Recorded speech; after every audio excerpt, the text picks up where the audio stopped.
成亲当日，我的夫君跳进湖里救别的女人，宾客们看我的眼神像在看一场笑话。我在喜堂站了3个时辰，红烛燃到只剩1截。我爹来了，他没看任何人，只掀起我的盖头。丫头，跟爹回家。10里红妆，原路抬回。当晚将军披着一身水气归来，看着空荡荡的新房，愣在原地。听说他在太傅府外跪了整整1夜，膝盖都跪烂了。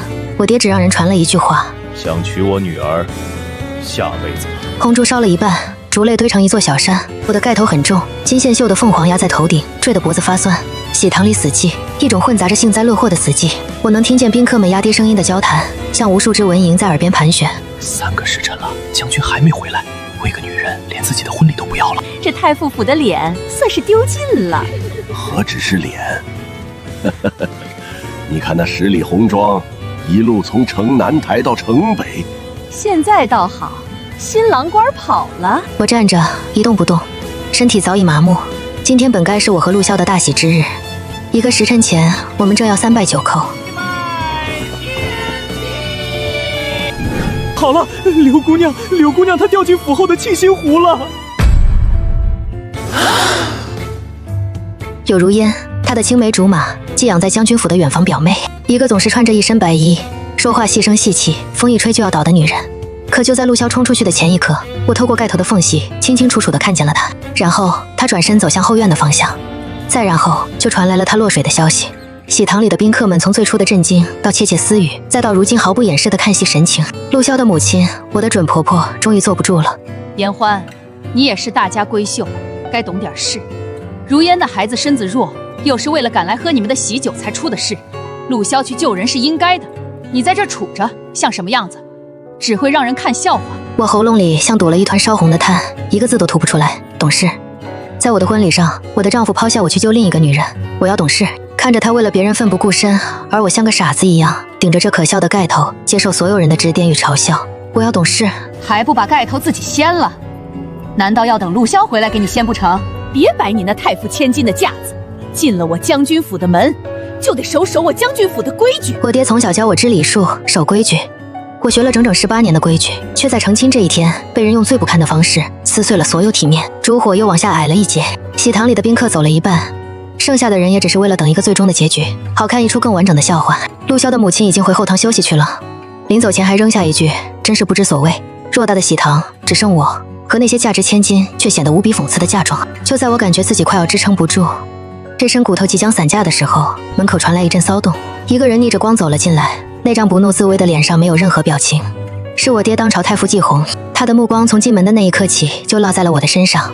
所有人都屏住了呼吸，想看太傅要如何收场，是训斥女儿不懂事，还是低声下气的为将军府找补求一个圆满。我爹什么都没说，他只是抬起手轻轻地掀开了我的红盖头。盖头落下的瞬间，憋了几个时辰的泪终于不争气地滚了下来。我看到了爹的眼睛，那双看过无数奏折洞察世事的眼睛里没有责备，没有失望，只有铺天盖地的心疼。丫头，跟爹回家。他没再多说，只是转身对着身后带来的季家护卫下达了第2个命令：把小姐的嫁妆一件不落，全部抬回去。护卫们开始动手，将那些贴着喜字的红木箱子一个一个往外搬。宾客们都傻了，这哪里是收场，这分明是砸场子。10里红妆原封不动地抬回去，这比当众打脸还要狠。这是在告诉全京城的人，我季家的女儿不嫁了。我跟着爹一步一步往外走，我的脊背在走出喜堂大门的那一刻重新挺得笔直。风吹干了脸上的泪，也吹散了我对陆萧最后的一丝幻想。从城北到城南，那一路的红像一道长长的流血的伤口，刻在了京城的这个黄昏。回到太傅府，天已经全黑了，下人们屏息静气地站在两侧，连大气都不敢出。我爹遣散了所有人，亲自扶着我回到我的闺房。房间里的一切还是我出嫁前的样子，书桌上还摆着我没抄完的经书，仿佛那场轰动全城的婚礼只是一场荒唐的梦。爹给我倒了杯热茶，看着我小口小口地喝下去。今天的事你不必放在心上，错不在你。我握着温热的茶杯摇了摇头。爹，我没错，可我成了全京城的笑话。笑话？谁敢笑？我就让他再也笑不出来。我季红的女儿，就算不嫁人，也一辈子有人护着，谁也欺负不了。陆家是武将之首，手握兵权，我们这样……兵权？兵权是陛下给的，不是他陆家的。他能为了一个女人在婚礼上弃你不顾，明天就能为了别的事弃君王不顾。这样的人，陛下用着能安心吗？我瞬间明白了爹的意思，这件事已经不仅仅是两个家族的脸面问题了，它已经成了一枚棋子，一枚可以放到朝堂那盘大棋上去的棋子。那一晚，我脱下了沉重的嫁衣，换上了常服，一夜无话。第二天一早，消息就传遍了整个府邸。小姐，小姐！我的贴身丫鬟小桃急匆匆地跑进来。将军，陆将军在咱们府门外跪着呢。我正在梳头的手顿了一下。什么时候开始的？听说是昨晚连夜赶回来的。他回了将军府，发现新房是空的，您和嫁妆都不在了，才慌了神。听他府里的下人说，老将军气得当场就把他军法处置，打了几10军棍，然后他就顶着一身伤跑到咱们府门口，从后半夜一直跪到现在，跪了一夜，膝盖都跪烂了。我只觉得可笑，早知如此，何必当初？他以为用这种苦肉计就能抹去我所受的屈辱，就能让我爹心软吗？他太不了解我爹了，也太不了解死过一次心的我了。果然，一整个上午，我爹都没有任何反应。他照常去上早朝，回来后就在书房处理公务，仿佛府外那个跪着的人根本不存在。直到午后，管家才匆匆来报：老爷，宫里来人了，说是陛下请您和府外的陆将军一同进宫面圣。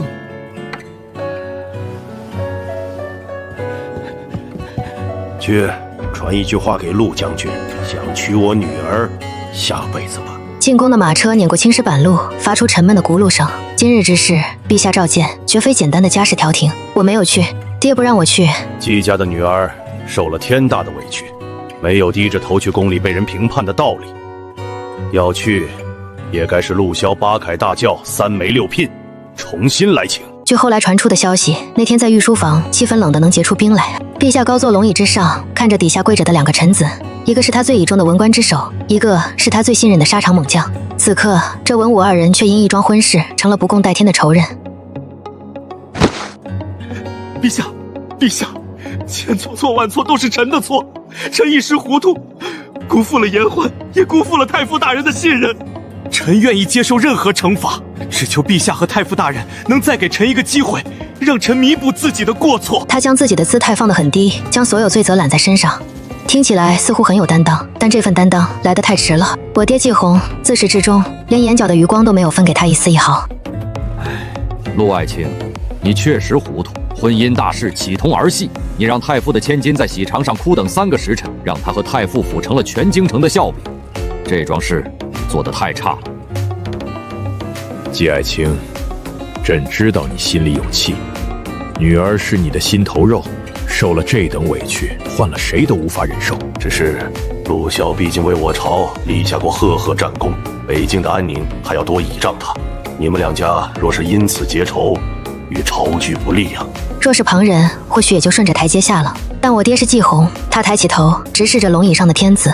陛下，老臣只有这一个女儿，自幼便教她知书达理，恪守规矩。老臣原以为为她寻了一门顶好的亲事，托付了一个值得依靠的男人。可笑的是，这个男人在她最重要的日子，为了另一个女人，将她弃如敝履。陛下说朝局为重，老臣敢问陛下，一个连对结发之妻的誓言都能轻易背弃的男人，您如何能相信他能信守对君王、对国家的承诺？今日他能为一己私情抛下拜堂的妻子，来日他会不会为了别的什么抛下他该守护的城池与百姓？这番话一出，整个御书房的空气都凝固了。我爹这是将陆萧的个人品德问题直接上升到了对他作为将领的忠诚与能力的质疑，这已经不是家事了，这是在动摇国本。陆萧猛地抬起头，脸色惨白如纸，嘴唇哆嗦着，却一个字也反驳不出来。因为我爹说的是诛心之论，更是无懈可击的道理。陛下的脸色也变得异常难看，他深深地看着我爹，良久，陛下才缓缓开口：季爱卿，你的意思，朕明白了。陆萧，你先退下吧，回去好好想想，如何才能求得太傅和季小姐的原谅。这件事，朕不会再管了。我爹从宫里回来时，天已经擦黑。他将御书房发生的一切原原本本告诉了我，没有一丝一毫的隐瞒。末了，他看着我，认真地问道：颜欢，爹今天在御前说了重话，断了你和陆萧所有的可能，你可会怪爹？爹，您做得对，女儿想明白了，嫁人并非女子唯一的出路，既然这条路走不通，那便不走了。那一刻，我看到我爹的眼眶红了。自那日宫中对峙之后，太傅府和将军府的这桩退婚风波，变成了京城里一个讳莫如深的禁忌话题。将军府也自知理亏，闭门不出，再没派人上门。陆萧从那天起就彻底消失在了众人视线里，听说是被老将军关了禁闭，日日在家中思过。府门外的那片青石板终于恢复了往日的清静，我的生活也似乎回到了正轨。每日清晨，我会陪着爹用早膳，然后去书房帮他研墨，整理堆积如山的奏折和公文。我看得很快，学得也很快。爹处理政务时从不避讳我，甚至会有意无意地提点我几句。他似乎真的在将我当成一个可以继承他衣钵的子弟来培养，而不是一个养在深闺的女儿。这样的日子平静而充实。这天下午，我正在整理从前的嫁妆单子，那些曾经寄托了我所有美好幻想的物品，此刻在我眼中只是一笔笔冰冷的账目。小桃从外面走进来，脸色有些古怪。小姐，外面有些关于您的传言。说我善妒，还是说我仗着家父的权势，不给将军府留半点情面？无非是这些。小姐，您怎么知道？我当然知道，将军府吃了这么大的亏，陆萧的母亲又是那样一个护短刻薄的人，他们若是不在背后搞些小动作，那才叫奇怪。这半个月来，我让小桃悄悄打探了不少将军府的消息。我知道陆萧被关了禁闭，但柳如烟那个楚楚可怜的白莲花却被陆萧的母亲接到了自己院里，亲自照料，对外宣称是怜其孤苦，收为义女。多么可笑！一个害得自己儿子婚姻破裂、家族蒙羞的女人，转头就成了金尊玉贵的义女，这哪里是收义女？这分明是在向我、向整个太傅府示威。他们说您过门之前就容不下柳姑娘，曾多次刁难她，还说婚礼那天是您故意出言刺激，柳姑娘才会一时情急失足落水。这简直是颠倒黑白！小姐，我们不能就这么任由他们败坏您的名声啊！别急，让他们说去，他们现在说的越难听，将来脸就会被打得越疼。我的目光落在账册的某一页上，那上面记录着一套前朝大家亲手烧制的12月花神白瓷茶具，精美绝伦，价值连城。我记得陆萧曾无意中提过一次，说柳如烟最喜欢白瓷。小桃，你去库房将这套12月份花神茶取出来。您要这个做什么？我要把它卖了。卖了？小姐，这可是夫人留给您的心爱之物啊，怎么能卖？死物而已，再心爱，也比不上活人的名声重要。而且我不是随便买，我要办一场赏珍会，把京城里所有有头有脸的贵妇小姐都请来。我要让所有人都知道，我季言欢如今手头有点紧。这句话会传遍京城每一个角落，连母亲的遗物都不得不拿出来变卖了。这是第一步。小姐是想让大家知道，咱们府把嫁妆都抬了回来，还折损了那么多聘礼，所以周转不开了。不止，人都是同情弱者的。当一个受尽委屈的弱者，还不得和变卖母亲遗物来维持体面时，你觉得大家会更相信谁口中的真相？我要做的不仅仅是博取同情，我要借着这场赏珍会，将柳如烟和将军府架在火上烤。我倒要看看，当这套他梦寐以求的茶具出现在赏珍会上时，他会不会动心，会不会让陆萧来买。如果他不动心，那正好说明他之前的喜欢都是装的；如果他动心了，让陆萧来买了，那更好。一个刚刚抛弃未婚妻的男人，转头就一掷千金，为另一个女人买下前未婚妻母亲的遗物，这出戏可比单纯的流言蜚语要精彩多了。将军府内气氛压抑得如同暴风雨前的海面。老将军陆震一身戎装，坐在主位上，脸色铁青。他面前的地上跪着穿着一身长服，却掩不住一身伤痕的陆萧。逆子！我让你闭门思过，你都思了些什么？父亲，孩儿知错了。知错？哼！我看你根本不知道自己错在哪里。你错在不该救人吗？不是，你错在愚蠢，错在分不清场合，拎不清轻重。你在拜堂之时，在满城宾客的注视下抛下你的新娘，你丢的是季红的脸，更是我陆家几代人挣下的脸面。季红在御前的那番话，几乎是掐住了所有武将的命脉。自古君王最忌惮的便是手握兵权的将领拥兵自重，不听号令。陆萧的行为恰恰印证了这种不可控性。陛下没有当场削了你的兵权，已经是念在你往日的功劳和我们陆家满门忠烈的情分上。可你呢？你和你那个糊涂的娘都做了些什么？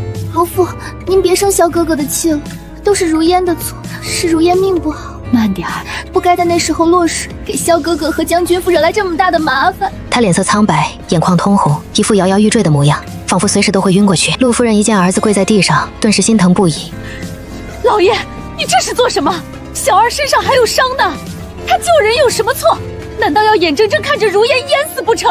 我看错的是那个季言欢，季言欢心胸狭窄，小题大做。哼，不就是多等了一会儿吗？竟闹得退婚回府，还让自的爹在陛下面前告黑状，害得我们萧儿被你打得遍体鳞伤。你懂什么？妇人之见，头发长见识短。我就是妇人之见。如烟这孩子多好啊，温柔懂事，知书达理，哪里像那个季言欢，骄纵跋扈，仗势欺人。萧儿，你听娘说，那种女人不要也罢。哼，等风声过去了，娘就做主，让你把如烟娶进门。娘，您别说了。陆萧急忙打断他，脸色更加难看了。而一旁的柳如烟听到这话，眼中飞快地闪过一丝窃喜。伯父、伯母，求求你们不要再为我争吵了。如烟是个不祥之人，只会给身边的人带来灾祸。萧哥哥，你还是快去把言欢姐姐请回来吧。只要你们能和好，如烟愿意立刻离开京城，青灯古佛，了此残生。这番以退为进的话，配上这副凄惨的模样，瞬间就击中了陆萧心中最柔软的地方。他连忙上前扶起他，满眼都是心疼和愧疚。如烟，你胡说什么？你的身子这么弱，离开将军府，你能去哪里？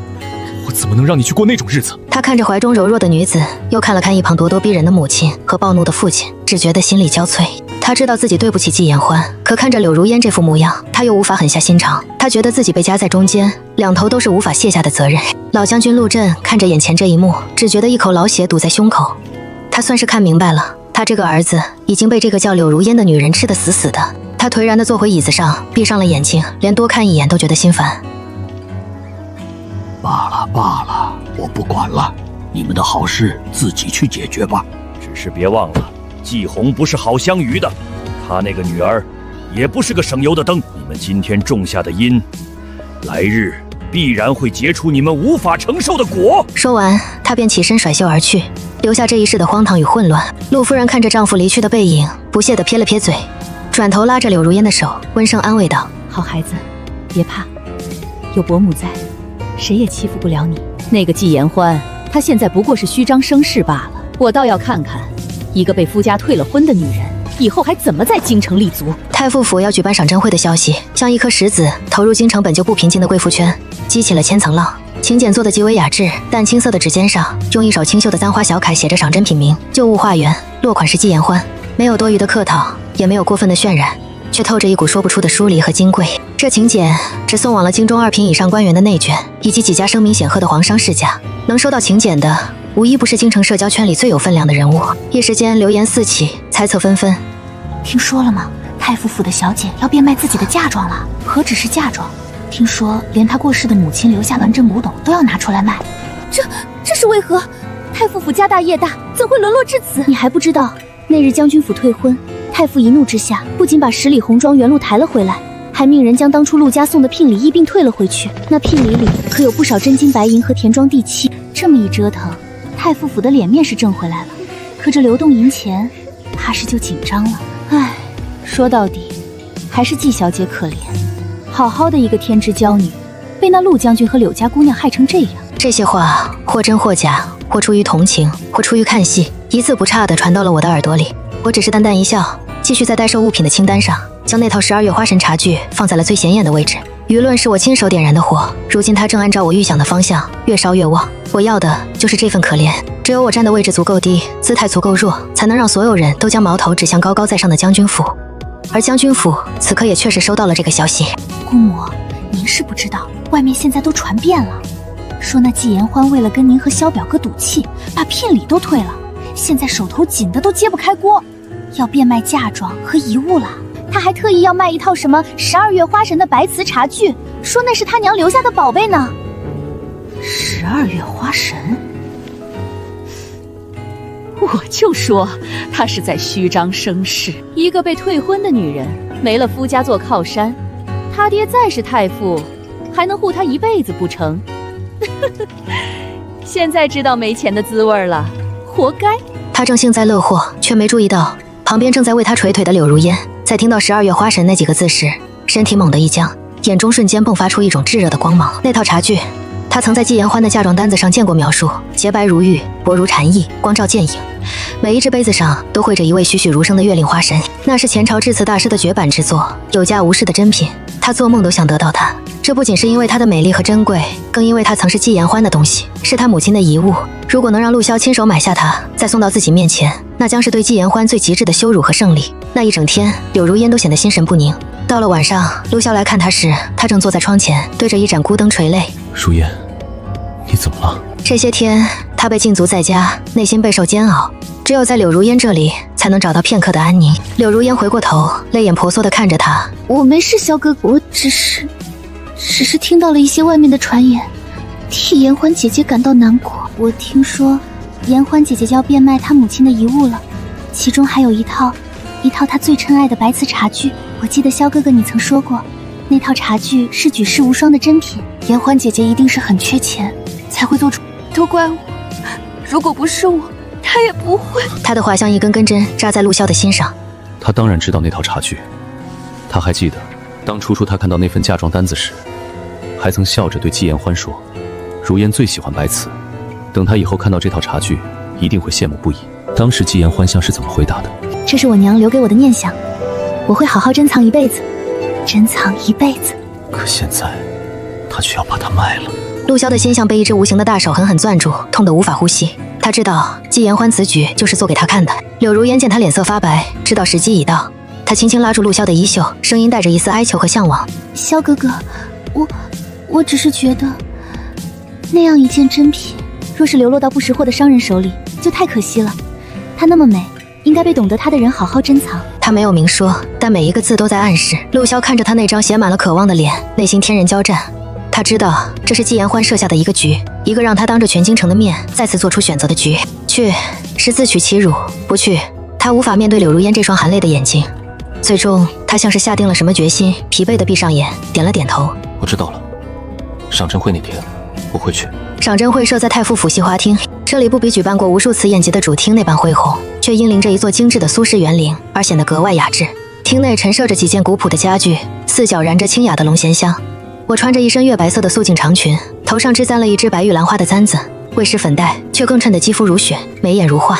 我没有坐在主位上，而是像一个普通的女主人一样，在厅中穿行，亲自为相熟的夫人和小姐们奉上新砌的君山银针。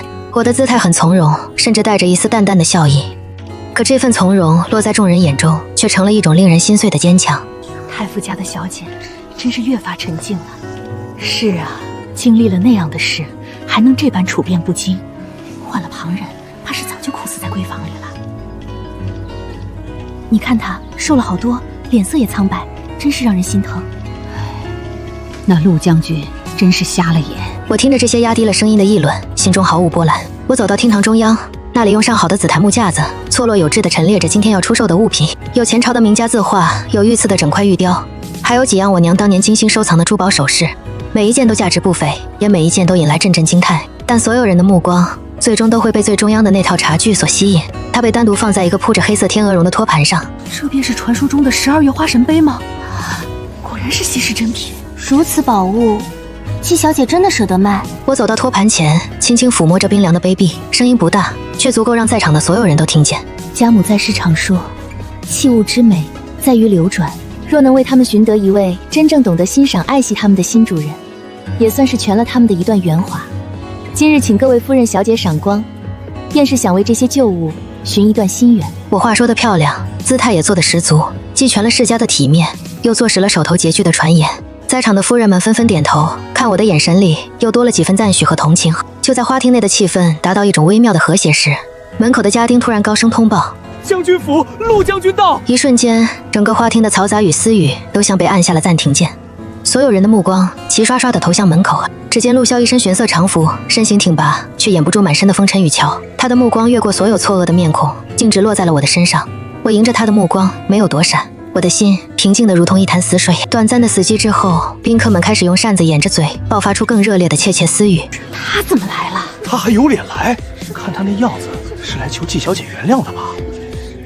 在一片议论声中，我缓缓走上前，站在离他3步远的地方，微微屈膝，行了一个标准的俯身礼。不知陆将军大驾光临，有何贵干？陆萧的喉结滚动了一下，似乎有千言万语堵在喉间，却一个字也说不出来。我没有等他回答，便转身对身旁的管家吩咐道：“来者是客，既然是客，就没有往外赶的道理。去，给陆将军搬个座，上杯茶。”我的话让所有人都愣住了，我爹的管家季伯更是皱起了眉头。小姐，去，给陆将军搬个座，上杯茶。我们太傅府开门做生意，没有把客人拒之门外的规矩。做生意客人这2个词像2记响亮的耳光，狠狠地扇在了陆萧的脸上。他的脸色瞬间变得比纸还要白。季伯看了一眼我坚定的神色，又看了一眼门口面如死灰的陆萧，终是叹了口气，挥手让下人搬来一张椅子，放在了最末等的位置。陆萧就那么僵硬的在所有人的注视下坐到了那个代表着羞辱的位置上。他像一个迟到的、不请自来的、最不受欢迎的宾客，孤零零地坐在那里，接受着满场或同情、或鄙夷、或幸灾乐祸的目光凌迟。我知道我的第一步棋已经稳稳地落下了，我没有再看他一眼，仿佛他只是一个无足轻重的背景。我继续微笑着与宾客们寒暄，介绍着每一件物品的来历和典故，举手投足间尽是世家嫡女的风范与气度。很快便到了最重要的环节，我亲自走到那套12月花神茶具前，示意丫鬟为众人展示。小桃小心翼翼地拿起其中一只绘着腊梅的杯子，对着光，那银白的杯壁瞬间变得剔透，暗香浮动的花枝和裙袂飘飘的仙子，清晰的仿佛要从杯中走出来一般。好个疏影横斜水清浅，暗香浮动月黄昏，果真神品。家母生前最爱梅花，也最爱这只杯子。她说：“女子当如梅，不畏严寒，傲立枝头，方得清香。”只可惜如此宝物，如今却不得不为她另寻良主。这套茶具，整套共12只杯子，1个茶壶，不拆开单卖，底价5000两白银。5000两，这个价格一出，满场皆惊。这几乎相当于一个中等富商全部的家当了。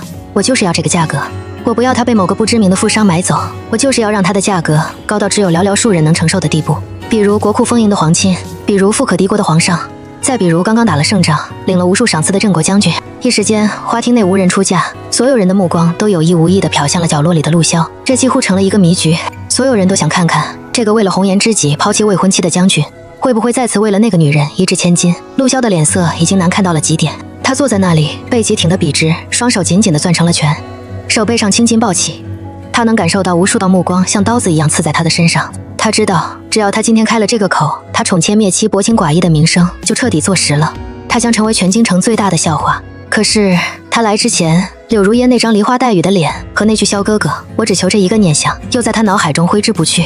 他陷入了前所未有的两难境地。时间一点一滴的过去，就在众人以为这场戏即将以无人出价而尴尬收场时，陆萧终于站了起来。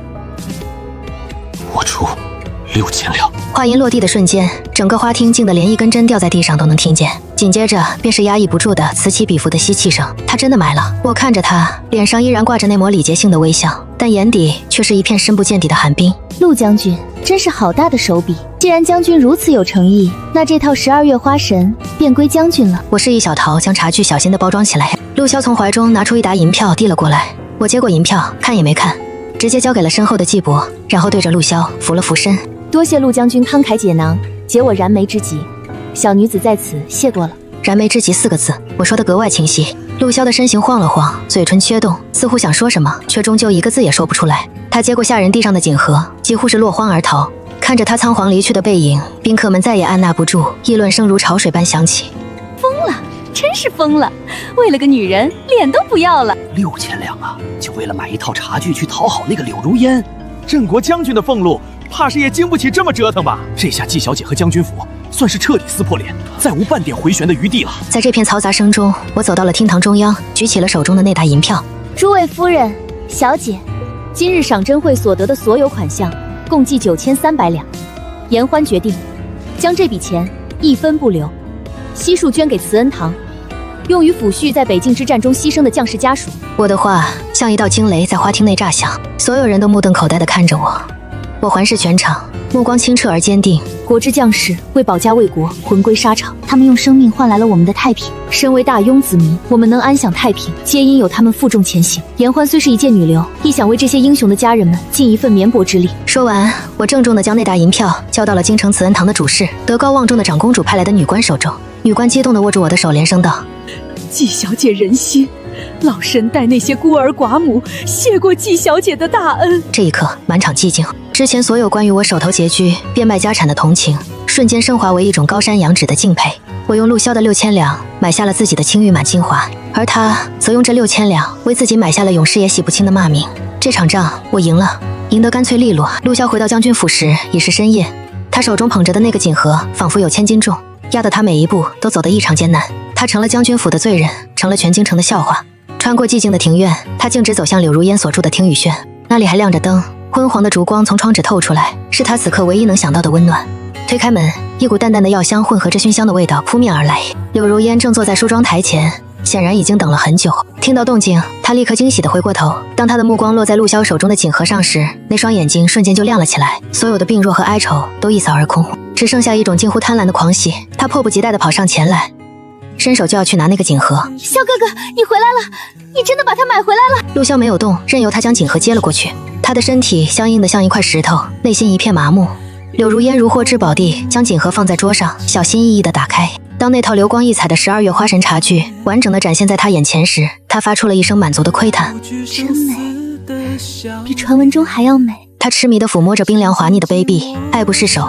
萧哥哥，谢谢你，我就知道你心里最疼的人是我。他抬起头，仰着那张挂着胜利者微笑的脸，期待着陆萧的拥抱和温存。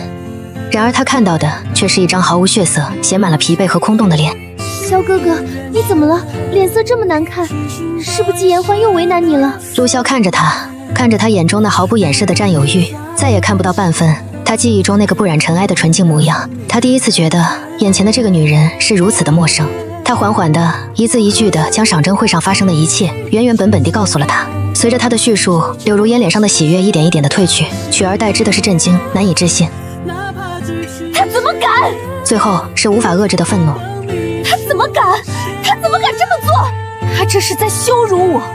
他用你给我买东西的钱去做人情，博取美名，把我们2个当猴耍！萧哥哥，你怎么能由着他这么做？你当时就该站出来阻止他！陆萧难以置信地看着他，他以为他会得到安慰，至少是一丝半点的理解，可他得到的却是劈头盖脸的指责。阻止？我用什么身份去阻止？那是他的东西，他卖掉换来的钱，他想怎么处置，谁也管不着。与将军府的愁云惨雾截然不同，太傅府的夜晚静谧而安详，书房内烛火通明，我与爹爹正对坐一起。爹爹季红拈着一枚黑子，久久没有落下。他看着棋盘，目光却似乎穿透了棋局，落在了我的身上。赏珍会之事，你做得很好，以退为进，借力打力，用陆湘的银子买你自己的仁义之名。这一招釜底抽薪，不仅让他颜面尽失，更让将军府在道义上再也抬不起头来。我落下手中的白子，女儿只是学了爹爹的皮毛罢了，与其被动地接受旁人的同情，不如主动出击，将这份同情化为真正的声望。陆萧既然要演一场冲冠一怒为红颜的戏码，女儿便顺水推舟，为他搭好台子，让他演个尽兴。爹爹看着被我截断的棋路，不怒反笑，捋了捋胡须。你这丫头，心思比爹爹想的还要深沉。只是你将那笔钱捐给慈恩堂，抚恤阵亡将士家属，此举固然高明，却也等同于将陆家父子架在了火上烤。陆震在军中威望甚高，你此举会让军中将士如何看待他们父子？这便不是女儿该考虑的事。他陆萧既然能为了一己私情弃家国大义于不顾，便该承受这后果。军心民心从来不是靠着旧日功勋就能永远维系的。爹爹不是常教导我，水能载舟，亦能覆舟吗？爹爹闻言深深地看了我一眼，那眼中除了赞许，更有一丝复杂的感慨。他或许没想到，那个曾经只知风花雪月的女儿，在经历了一场彻骨的背叛之后，竟会成长得如此迅速，如此决绝。你长大了，以后想做什么便放手去做，天塌下来有爸爸给你顶着。这一晚的谈话，像是在我与父亲之间达成了一种新的默契。我们不再仅仅是父女，更像是站在同一战线的盟友。第二天，这份默契便得到了最意想不到的印证。清晨的早朝刚刚结束，宫里就派了专人来到太傅府传达皇帝的旨意。来的不是普通太监，而是御前总管王公公。他身后跟着一队小太监，抬着一个盖着明黄色绸缎的托盘。我与爹爹一同出营，跪接圣旨。王公公展开圣旨，用他那独特的、略带尖细的嗓音高声宣读：奉天承运，皇帝诏曰：兹有太傅季弘之女季氏言欢，性行淑均，克贤于礼，直家道变故，不坠其志，散尽私财，抚恤忠良，其心可嘉，其行可彰，朕心甚慰，为表其贤德，特封为安和乡军10亿300户，钦此。圣旨读完，满堂寂静，所有人都被这突如其来的天恩砸得有些发懵。将军，这可是有封号、有10亿的正式爵位，虽是最低一等的爵位，但对于一个未出阁的女子，尤其是经历过退婚风波的女子而言，这无疑是天大的荣耀。这意味着我的身份不再仅仅是太傅之女，更不是被将军府退婚的弃妇，而是一位受过皇家册封、拥有独立地位的贵族。皇帝此举用意深远，他没有直接插手将军府和太傅府的争端，却用一道封赏的圣旨清晰地表明了他的立场。他是在告诉所有人，他赞赏我的行为，他站在季家这一边，这也是对将军府最狠厉的一记耳光。你们将军府不要的儿媳被我皇家亲封为将军，你们的薄情寡义反衬出季家的忠孝仁义。我双手举过头顶，恭敬地接过圣旨，叩首谢恩。臣女季言欢，谢陛下隆恩。吾皇万岁万岁万万岁！我知道这道圣旨是陆骁为我挣来的，他用他的愚蠢和不堪，将我一步步推上了这个本不属于我的高台。从今往后，我和他之间将不再仅仅是怨侣，更是云泥之别。季家被册封为安和乡军的消息长了翅膀一般，在1天之内传遍了京城的大街小巷。茶楼酒肆的说书先生们立刻将此事编成了新的段子，什么痴情将军妇佳人，贤德闺秀封将军，什么祸福相依，季氏言欢因祸得福，成女中楷模。一时间，我的名声达到了前所未有的顶峰。我不再是那个可怜的被退婚的受害者，而是一个坚韧、仁善、被皇权认可的传奇女子。而与之形成鲜明对比的是将军府的门可罗雀与死气沉沉。就在全京城都在议论我的封赏时，另一道圣旨悄无声息地送进了将军府。将军府的祠堂内，檀香袅袅，列祖列宗的牌位庄严肃穆地排列着。陆骁已经在冰冷的地砖上跪了整整1夜。老将军陆震背着手站在他面前，一夜未眠，整个人仿佛苍老了10岁。他没有打骂，也没有训斥，只是那么沉默地看着跪在地上的儿子，眼神里充满了失望。就在这时，御前总管王公公带着圣旨再次驾临。这一次，他的脸上没有了在太傅府时的和煦笑容，取而代之的是一片公事公办的冷漠。陆将军，陆骁，接旨吧。陆震和陆骁心头同时一沉，跪下接旨。王公公展开圣旨，那声音在空旷的祠堂里显得格外清晰，也格外冰冷。皇帝诏曰：镇国将军陆骁，少年英才，曾为国立功，然近日行事乖张，私德不修，致家事不睦，舆论哗然，实有负朕之厚望。为敬效尤，着即日起革去其北境营副都统之职，罚俸1年，闭门思过3月，非诏不得出。望其好自为之，痛改前非，钦此。革去军职，闭门思过，这道圣旨比任何军棍和责骂都要来得沉重。对于一个将领而言，兵权就是他的生命和荣耀。如今皇帝亲手夺走了他最引以为傲的东西，虽然只是副都统之职，但谁都明白这只是一个开始。臣接旨。陆震的声音沙哑无比，仿佛用尽了全身的力气。陆骁则彻底僵住了，他跪在那里，像一尊没有灵魂的石像。直到王公公将圣旨放在他手里，他才如梦初醒般的浑身一颤。革去军职这4个字像4把尖刀，狠狠地扎进了他的心脏。他想起自己从少年时便在军营摸爬滚打，想起自己9死1生换来的战功，想起自己曾对父亲许下的要超越陆家先祖，成为一代名将的誓言。如今这一切都因为他那可笑的情谊化为了泡影。王公公走后，祠堂里陷入了死一般的寂静。许久，老将军陆震才缓缓开口：圣旨，你都听清楚了？是，父亲。从今日起，你不再是北境营的副都统，只是一个赋闲在家的白身。你可明白这意味着什么？陆骁没有回答，只是将头重重地磕在了地上。他当然明白，这意味着他所有的努力都付诸东流，意味着他在朝堂和军中都将成为一个笑柄，意味着他陆家的百年清誉因他而蒙上了污点。陆震看着他，眼中最后一丝期望也熄灭了。你好自为之吧。老将军拖着疲惫的步伐转身离开了祠堂，那背影萧索而孤寂。偌大的祠堂只剩下陆骁一个人，他跪在列祖列宗的牌位前，手中紧紧攥着那道冰冷的圣旨。脑海中不受控制地闪过一幕幕画面，是婚礼那天，季言欢穿着嫁衣，安静地站在喜堂上的模样。是赏珍会上，他一身素衣，从容地宣布将所有钱款捐出的模样。是宫中圣旨传来，他被册封为湘君，风光无限的模样。而他自己呢？为了救一个女人，他抛弃了唾手可得的幸福；为了满足一个女人的私欲，他将自己推向了万劫不复的深渊。他以为自己守住了对柳如烟的责任，却原来那是天下最愚蠢的执念。他输了，输得一败涂地，体无完肤。他缓缓地抬起头，看向祠堂外灰蒙蒙的天空，眼中第一次流下了悔恨的泪水。他想起了太傅府管家传来的那句话：想娶我女儿，下辈子吧。原来那不是一句气话，而是一句早已看穿了他结局的判词。册封为安和湘君的旨意，不仅是一道荣耀，更带来了一整套与之匹配的仪仗和身份象征。圣旨下达的第3日，宫里的上服局便派人送来了湘君的正式冠服，一并送来的还有一枚由上等羊脂白玉雕琢而成的丝印，上面用篆体清晰地刻着安和2字。我接过那身以青碧色为主调，绣着祥云和瑞草纹样的宅衣，爹爹在一旁看着，眼中满是欣慰与自豪。他知道这身官服是我用一场豪赌换来的铠甲。湘君的品阶虽不算高，但有实力，有封号，便等同于入了皇家族谱。日后你再出门，便不是太傅府的小姐，而是代表着皇家体面的安和乡居者，更需谨慎。爹爹语重心长地提点我，我抚摸着那枚冰凉的玉印，心中一片澄明。女儿明白，这身衣服，这枚印章，是陛下赐予的体面，女儿不会辱没了它。在册封后的第7日，我备上车马，带上季伯和一众护卫，前往位于城西的慈恩堂。去之前，我已命人将赏珍会所得的9300两银子全数送了过去，并且我还从自己嫁妆变卖后的余款中又另外拨出了1万两，一并注入慈恩堂的账上。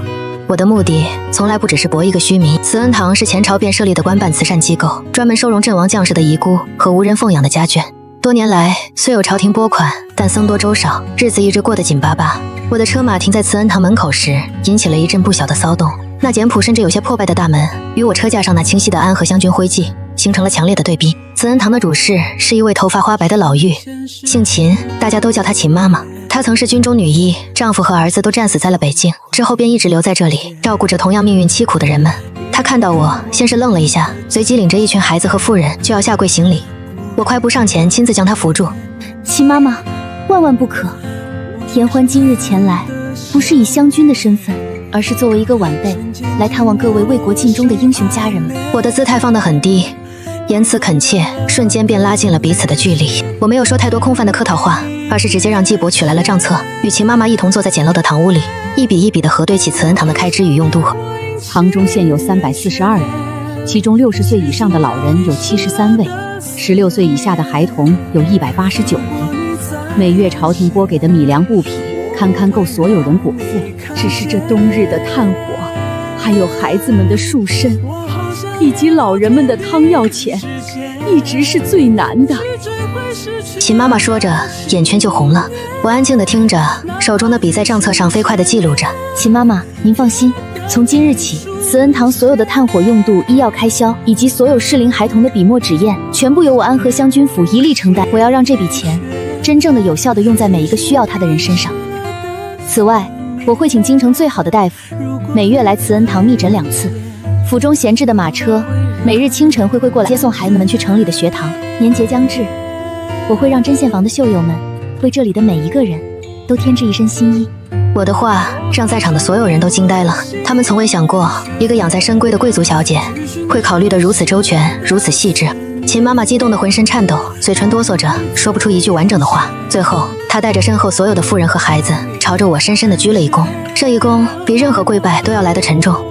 我坦然受了。我知道，从这一刻起，我与这300多条性命便紧紧地联系在了一起，他们将成为我最坚实的后盾，最无可辩驳的功绩。而另一边，将军府的祠堂内，陆萧依旧跪着。他听着府外传来的隐约喧闹，听着下人们压低了声音的议论，听着安和湘君与慈恩堂这些字眼，每一个字都像一记响亮的耳光，反复抽打在他脸上。他曾以为季言欢不过是个传统的柔顺的闺阁女子，没了男人做依靠，便只剩下哭泣和枯萎。可他错了，她不是一朵需要依附乔木的深丝花，她是一株在悬崖峭壁上也能傲然绽放的寒梅。他亲手将她推下了悬崖，他却在崖底扎下了更深的根，开出了更清冽、更决绝的花。悔恨像毒藤，一寸寸地缠绕住他的心脏，累得他喘不过气来。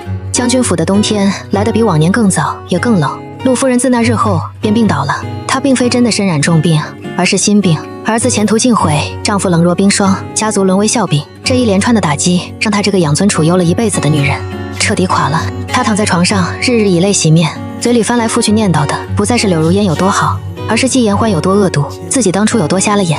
柳如烟的日子自然也变得极不好过。陆萧被关在祠堂，老将军下令任何人不得探视。他几次三番想去送些汤水点心，都被守在门口的亲兵冷着脸拦了回来。陆夫人更是将所有的怨气都撒在了他身上。从前那些精美的膳食、名贵的补品，如今全都不见了踪影，取而代之的是下人看人下菜碟的冷饭冷菜。府里的仆妇们见到他不再是恭敬的行礼，而是用一种夹杂着鄙夷和幸灾乐祸的眼神，远远地看着他，窃窃私语。他从一个被捧在手心的准主子，一夜之间变成了一个比最低等的下人还要尴尬的存在。这种巨大的落差让柳如烟几近疯狂，她不甘心，她花了那么多心思，演了那么多场戏，眼看就要成功，怎么能倒在最后一步？这日午后，他端着一碗自己亲手熬的参汤，再次来到了祠堂外。让我进去，我是来给萧哥哥送汤的。他身子不好，不能不吃东西。没有老将军的命令，谁也不能进去。亲兵面无表情，像两尊铁塔。你们通融一下，萧哥哥要是饿坏了身子，你们担当得起吗？就在这时，一个充满厌恶和刻薄的声音从他身后响起：“你还有脸来这里？你这个扫把星，害了我的萧儿，你还嫌不够吗？”柳如烟回头，只见陆夫人有2个丫鬟扶着，正满眼怨毒地瞪着她。往日的雍容华贵荡然无存。柳如烟立刻换上一副渲然欲泣的表情：“伯母，我只是担心萧哥哥。”闭嘴！尹如烟，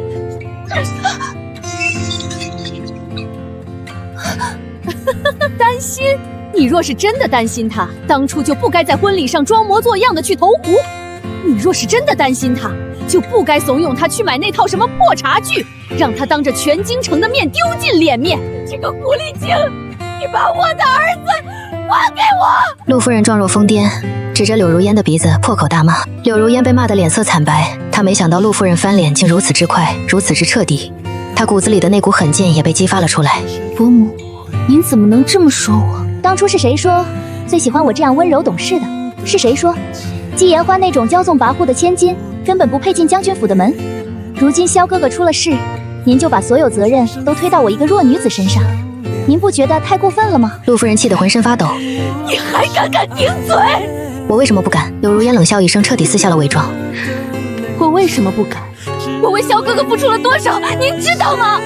如果不是我，他现在守着的还是那个心里根本没有他们的冰块脸。是我让他知道了什么是真正的感情。我没错，错的是季言欢，是他心胸狭隘，是他手段狠毒。你给我滚！你给我滚出将军府！滚！我为什么要滚？我已经是萧哥哥的人了，我肚子里或许已经有了陆家的骨肉。这句话像一个炸雷，让陆夫人瞬间僵在了原地。而祠堂之内，将这场丑陋的争吵听得一清二楚的陆萧，只觉得一阵天旋地转，喉头涌上一股腥甜。他扶着冰冷的柱子，猛地吐出一口鲜血。他听着柳如烟那句“我已经是萧哥哥的人了”，听着他用腹中那不知真假的骨肉作为要挟的筹码，只觉得无比的荒唐和恶心。他曾以为的纯洁白月光，原来只是一个工于心计、满口谎言的毒妇。陆父，大少爷，传我的话，从今往后，不许柳如烟再踏入祠堂半步。告诉他，我陆萧此生此世与他恩断义绝，再无瓜葛。陆萧那句恩断义绝，由管家陆福一字不差地传到了柳如烟的耳中。那一刻，他脸上的所有表情都凝固了，随即而来的是灭顶的恐慌。这是他最后的依靠，是他所有的赌注。如今，这根救命稻草被陆萧亲手斩断了。陆夫人也被他那句有了骨肉的话惊得半晌说不出话，但陆萧的决绝态度又让他立刻清醒过来。无论柳如烟说的是真是假，儿子显然已经对他厌恶到了极点。来人，把这个满口谎言败坏门风的女人给我关到后院的柴房去！没有我的命令，不许给她一口饭一滴水。这些消息自然也传到了我的耳中。我正在慈恩堂带着几个识字的妇人整理新一批从各家商号采买来的布匹和药材。阳光从窗棂照进来，堂屋里孩子们朗朗的读书声不绝于耳，一切都充满了生机与希望。小桃在我耳边将将军府发生的事情绘声绘色地讲了一遍，末了还解气地补充道：“小姐，这可真是恶人自有恶人磨，那个柳如烟总算是遭到报应了。”我只是淡淡一笑，将手中的账册翻过一页，并没有对此发表任何看法。陆萧也好，柳如烟也罢，他们的爱恨情仇于我而言已经像是上辈子的事情了。我甚至懒得去幸灾乐祸，因为我知道，当我选择站上一个更高的平台时，我曾经的敌人就已经不配再做我的对手了，他们自己就会把自己拖入毁灭的深渊。慈恩堂的账目我已经整理清楚了。我将一本新的册子递给秦妈妈。原先的账目太过混乱，有很多不必要的开销，也有很多被克扣的款项，这是我重新制定的预算，您看一下。从下个月开始，我们就按这个来，每一笔钱的进出都要有明确的记录，务必让账目清晰、公开透明。我不仅在施恩，更在立规。我要将慈恩堂打造成一个我自己的、绝对稳固的、可以源源不断为我提供声望和人脉的基地。秦妈妈接过账册，看着上面条理清晰的款项和规划，激动得老泪纵横。她知道我所做的这一切将彻底改变这里所有人的命运。接下来的日子，我几乎将所有精力都投入到了慈恩堂的事务中。我教孩子们读书写字，带着妇人们做些针线活计补贴家用，甚至还请了京城最好的匠人来修缮慈恩堂破旧的屋舍。安和湘君的贤明不再仅仅是流于表面的人善，而是变得具体生动，充满了实实在在的温度。京城里无人不知，无人不在。这天下午，我刚从慈恩堂回到府中，爹爹便将我叫到了书房，他的神情比往日多了一丝郑重。颜欢，方才宫里来人了。是陛下的旨意吗？不，爹爹摇了摇头。是皇后娘娘下的帖子，请你3日后入宫参加在坤宁宫举办的赏菊宴。我接过请柬，心中微微一动。皇后娘娘一向深居简出，鲜少举办宴会。这次的赏菊宴虽说请了不少宗室贵女和朝中重臣的内眷，但单独给我这个新晋的湘君下帖子，其背后的深意不言而喻。此次入宫不比寻常宴会，皇后娘娘是6宫之主，她对你的态度将决定你在京城所有贵妇圈中的地位。此去务必谨言慎行，多看多听，少说。女儿明白。我握紧了手中的请柬，我知道这不仅仅是一次赏菊品茗的宴会，更是一场严苛的考验。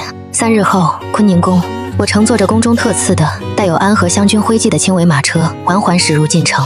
赏菊宴设在坤宁宫的西院，这里是皇后娘娘最喜爱的园林。院内奇石嶙峋，溪水潺潺，数千盆品种各异的菊花争奇斗艳，织就了一片绚烂的锦绣。我抵达之时，院中已是人影绰约，衣香鬓影，京中所有有头有脸的贵妇贵女几乎都到齐了。我的出现如同一滴水落入滚油，瞬间让原本热闹的气氛有了一丝微妙的凝滞。所有人的目光或明或暗，都投射到了我的身上，有好奇，有审视，有羡慕，自然也少不了嫉妒与敌意。我目不斜视，随着引路的宫女款步走向自己的席位。我的席位被安排得颇为靠前，仅次于几位宗室王妃和一品大员的夫人，甚至还在好几位侯爵夫人之上。这无疑是皇后娘娘刻意为之，是天大的抬举，也是将我放在了更显眼的风口浪尖。哟，这不是安和湘君吗？真是好大的风光，妹妹真是好福气，不过是被人退了一次婚，转头就得了陛下的册封，成了咱们大雍朝头一份的传奇。这福气，旁人可是求都求不来呢。我停下脚步，回过头，说话的是兵部尚书孙大人家的嫡女孙婉儿。她父亲与陆镇同属武将一派，她今日显然是来者不善。她身旁围着几个平日里与她交好的贵女，都用帕子掩着嘴，一副看好戏的神情。若是从前的我，听到这般夹枪带棒的羞辱，怕是早已气得脸色发白，不知如何应对。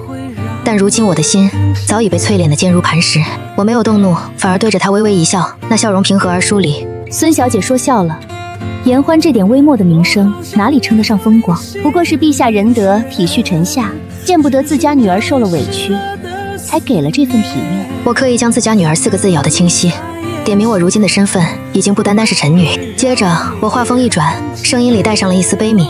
若可以选，颜欢宁愿不要这湘君的头衔，也想换回那些在北境牺牲的将士们的性命。每每想到慈恩堂里那些孤儿寡母期盼的眼神，颜欢便觉得自己肩上的担子比这湘君的官服要重得多。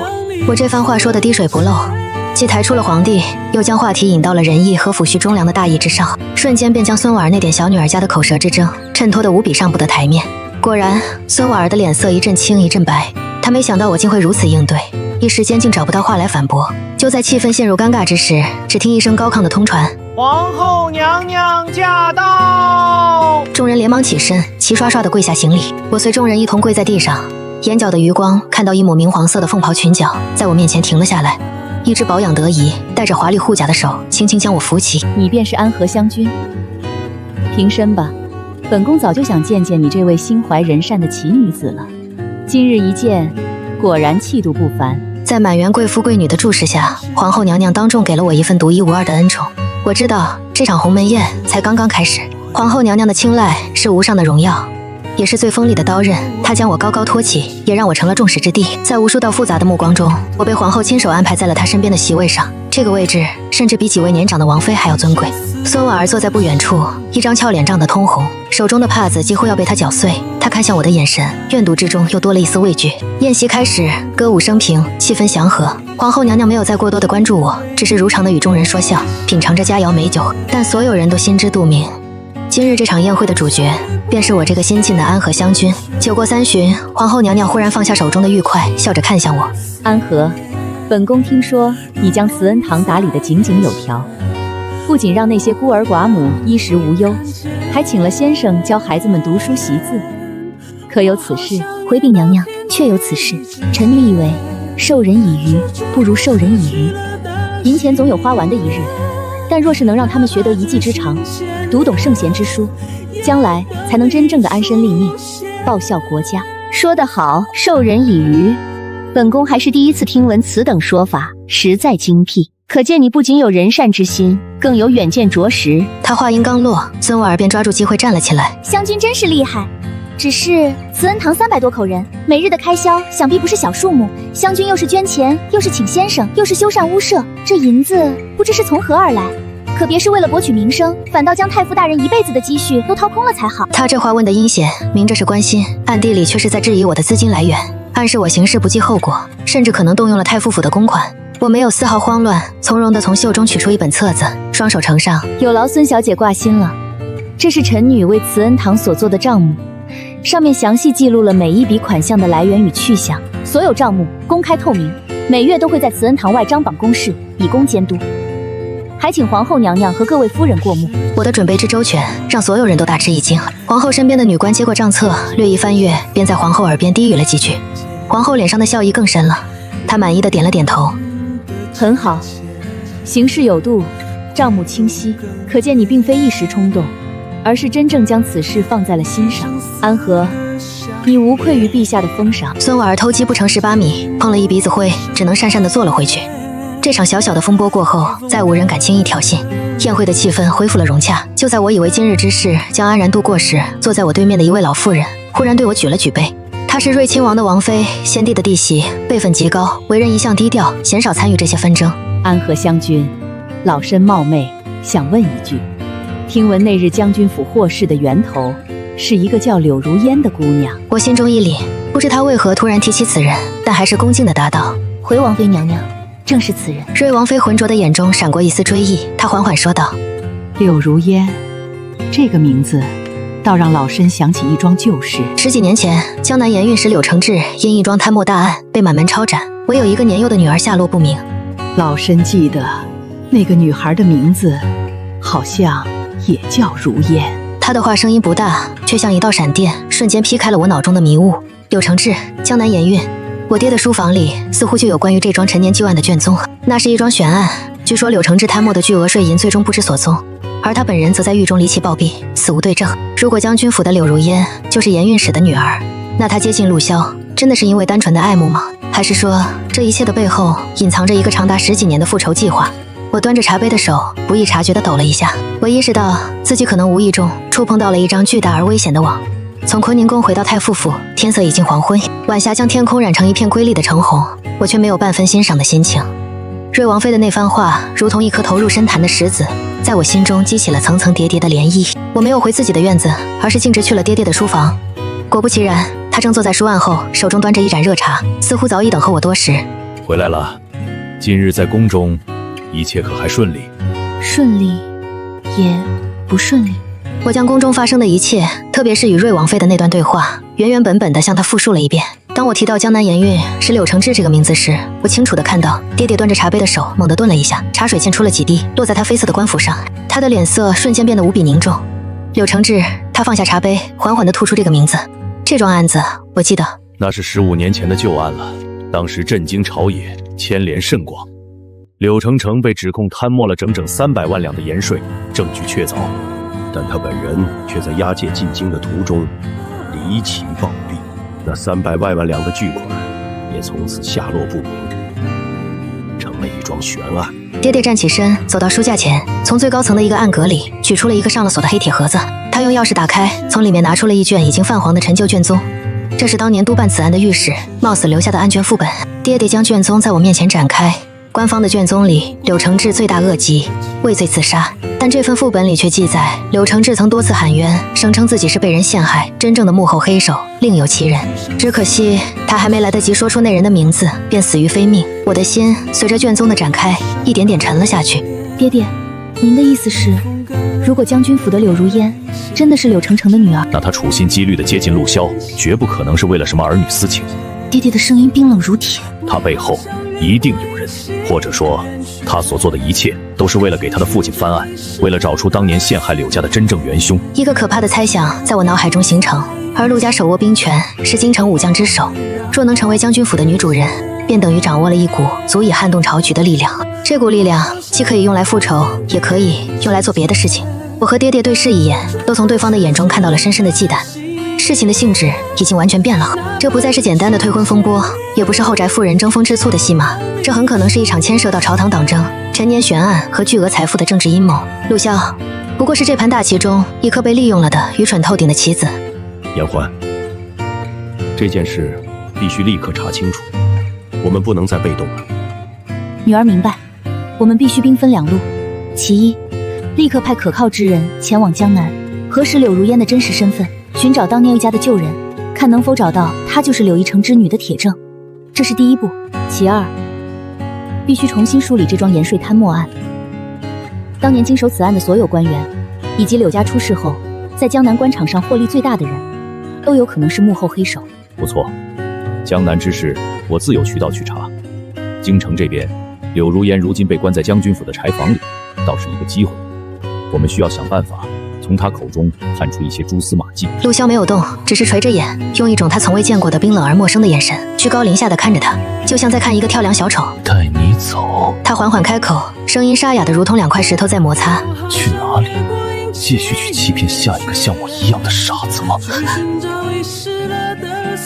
小哥哥，你说什么？陆骁蹲下身与他平视，那双曾经盛满柔情的眼睛里，此刻只剩下无尽的冰冷和厌恶。15年前，江南盐运使柳承成是你什么人？这个名字像一道惊雷在柳如烟的耳边炸响，他脸上的血色瞬间退得一干二净，身体不受控制的剧烈颤抖起来。他所有的伪装在这一刻被彻底击碎。我不认识，你在说什么？他语无伦次的否认着，眼神慌乱的四处躲闪。不认识？到了现在，你还在演戏？柳如烟，不，或许我该叫你柳姑娘。我真是佩服你，佩服你这10几年来演得天衣无缝。我陆骁，就是你手中最锋利的一把刀，最听话的一条狗，是不是？他猛地扼住他的手腕，力道之大，几乎要将他的骨头捏碎。你接近我，讨好我，对我百依百顺，对我母亲曲意奉迎，所有的一切都只是为了利用我，利用将军府的权势，为你父亲翻案，对不对？他低吼着，每一个字都像是从牙缝里挤出来的。柳如烟被他的样子吓坏了，也彻底绝望了。他知道一切都完了，既然伪装已经被撕破，他索性也就不再演了。他眼中那点残存的柔弱消失殆尽。是，你说的都对，他不是贪官，他是被奸人陷害的。我们柳家满门上百口人，一夜之间家破人亡。我当时只有7岁，亲眼看着我娘为了护我，死在那些抄家的官兵刀下。我躲在米缸里，才侥幸逃过一劫。我发过誓，我一定要为我爹翻案，要让那些害死我们全家的人血债血偿。我一个人无权无势，我能怎么办？你陆骁是镇国将军，是陛下跟前的红人，我不找你，我找谁？你以为我愿意对你笑吗？你以为我愿意伺候你那个刁钻刻薄的母亲吗？每次看到你们，我都觉得恶心。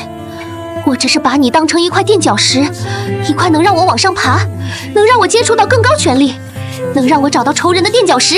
陆骁的心被他这些恶毒而真实的话刺得千疮百孔。他曾以为的纯洁爱情，他曾不惜一切去守护的白月光，原来从头到脚都是一场精心策划的骗局和利用。他松开手，踉跄着后退了2步，仿佛全身的力气都被抽空了。他靠在冰冷的墙上，发出了野兽般的痛苦的呜咽。那300万两的盐水，那笔消失的脏钱，在哪里？那封信很快便送到了我爹季红的书案上，我当时正在一旁帮他整理江南那边传回来的密报。信纸上的字迹潦草而凌乱，透着一股绝望的气息。陆潇在信中将他与柳如烟的对话，以及柳如烟亲口承认的身份和动机，详详细细地写了出来。他没有为自己辩解一句，只是在信的末尾写道：罪臣陆潇，万死莫赎，唯愿此信能助太傅大人查明真相，为国除奸。若能以此残躯换得颜欢之一笑，罪臣死而无憾。而那个邮布包里装着的是一枚小小的用象牙雕刻的印章，上面刻着一个柳字，这是柳如烟的私印，也是她身份的证明。与此同时，爹爹派往江南的密探也送回了决定性的情报。他们找到了当年刘府的一位老仆，据他指认，柳如烟的相貌与他母亲年轻时有7、8分相似。更重要的是，密探们查到，当年柳承志案发之后，江南官场进行了一次大清洗，而其中获利最大、升迁最快的，正是时任江宁知府，如今的兵部尚书孙渠征。爹爹看着密报，眼中寒光一闪。当年他只是个小小的7品知府，如今却位极人臣，与我分庭抗礼。我早就觉得此人来路不正，根基不稳，却不想他的根基竟是建立在300万两的民脂民膏和上百条的人命之上。所有的线索在这一刻都汇集到了一起，形成了一张指向兵部尚书的天罗地网。柳如烟不过是放在京城的一颗棋子，她或许是当年柳家的旧识，在柳家出事后找到了这个孤女，将她抚养长大，灌输了复仇的思想。他让她接近陆潇，目的就是为了搅乱将军府与太傅府的联姻，挑起文武之争。他好在朝堂之上坐收渔翁之利。他算计好了一切，却唯独算漏了人心。他没想到季言欢不是任人欺辱的软柿子，更没想到他精心培养的棋子柳如烟，在绝境之下会将所有的秘密和盘托出。爹爹，我们现在有柳如烟的口供，有她的私印，还有江南的调查结果，足以向陛下证明一切了。我看着爹爹，语气中带着一丝激动。不，还不够，这些都只是旁证。在朝中经营多年，党羽众多，仅凭这些，他完全可以抵赖，说是我们为了打击异议而伪造的证据。要想将他一击致命，我们还需要一份谁也无法否认的铁证。铁证？那300万两盐税的下落？爹爹的目光落在了那封信上。柳如烟曾对陆潇说过，他知道那笔钱的下落。不可能将这么大一笔钱存放在官库或者自己的府中，那太容易暴露了。他一定会将它藏在一个谁也想不到的地方，或者换成另一种形式，换成田产、商铺、古董、珠宝。他一定会这么做。言欢，你还记得你的赏珍会吗？他夫人当时是不是也去了？是，他还花高价买走了一幅前朝的百鸟朝凤图。去查礼部尚书府上近年来所有的大宗采买记录，特别是那些通过地下钱庄和黑市交易的珍玩古董。他不敢将银子直接存入钱庄，就一定会通过这种方式将黑钱洗白。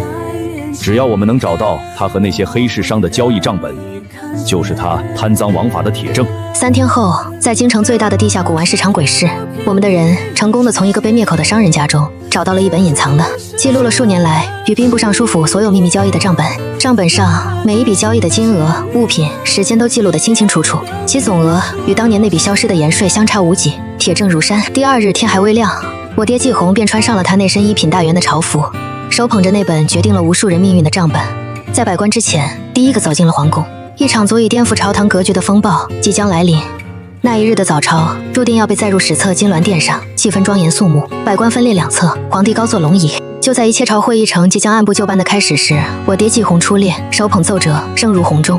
臣太傅季红有本启奏，臣要弹劾兵部尚书孙渠征欺君罔上，贪赃枉法，结党营私，罪不容诛。这石破天惊的16个字，让整个金銮殿瞬间陷入了死一般的寂静。所有人的目光都集中在了我爹和脸色瞬间变得惨白的孙渠征身上。季红，你血口喷人！我与你正妾不和，你便用此等下作手段构陷于我，你居心何在？构陷？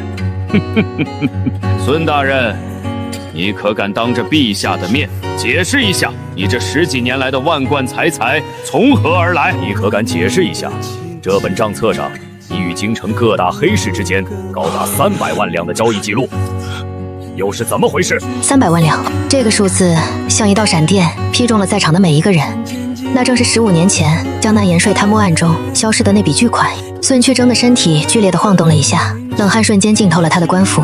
他知道一切都完了，皇帝的脸色已经阴沉得能滴出水来。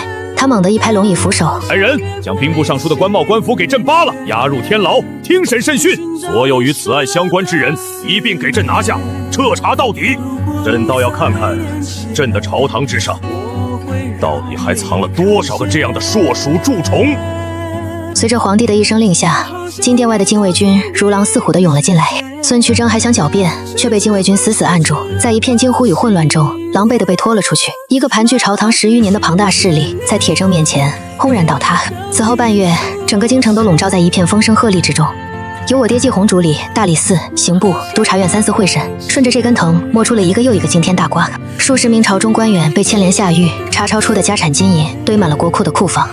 江南盐税贪墨案也终于大白于天下，柳承志的冤屈得以洗刷，柳家被抄没的家产也尽数归还。只可惜柳家如今只剩下柳如烟这一个孤女了。案情了结之后，皇帝在御书房单独召见了我。安和，此次若非你心思缜密，从一桩后宅中嗅出了这下的阴谋，我大雍朝还不知被这些蛀虫啃食到何种地步。你与太傅为国朝立下了不世之功，说吧，你想要什么赏赐？为陛下分忧，为万民除害，是臣女分内之事，不敢求赏。臣女只有一个请求。哦，你说。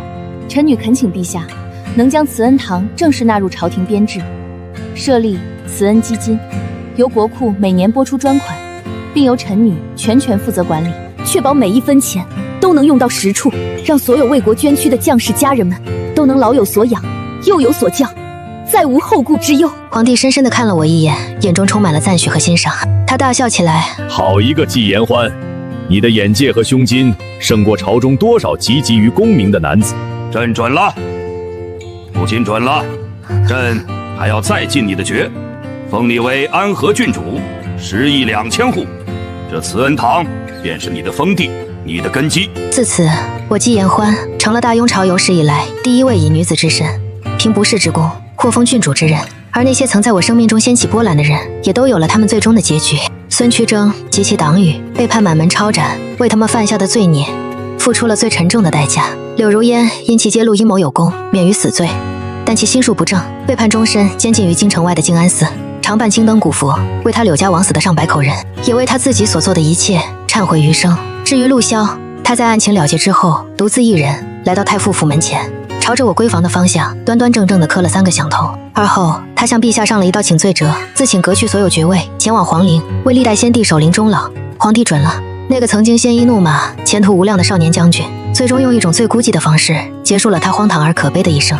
听说他离开京城的那天，老将军陆震一夜白头，主动上交了兵符，辞官归隐，盛极一时的将军府就此彻底没落。那是一个晴朗的午后，我站在修葺一新的慈恩堂的院子里，看着满院的孩子在阳光下追逐嬉戏，脸上洋溢着无忧无虑的笑容。秦妈妈走到我身边，笑着说：“这日子多好啊！”是啊，多好。我望着远处湛蓝的天空，感受着温暖的阳光，心中一片宁静与满足。我终于明白，一个女人的价值从来不在于嫁一个多好的男人，而在于她能否找到自己的位置，活出自己的光芒。那场被抛弃的婚礼曾是我毕生的屈辱，但回过头看，它却成了一块将我从旧日枷锁中解放出来的跳板，让我跳向了一片更广阔、更自由的天空。陆骁、柳如烟，他们都已是过眼云烟，而我季言欢，我的人生才刚刚开始。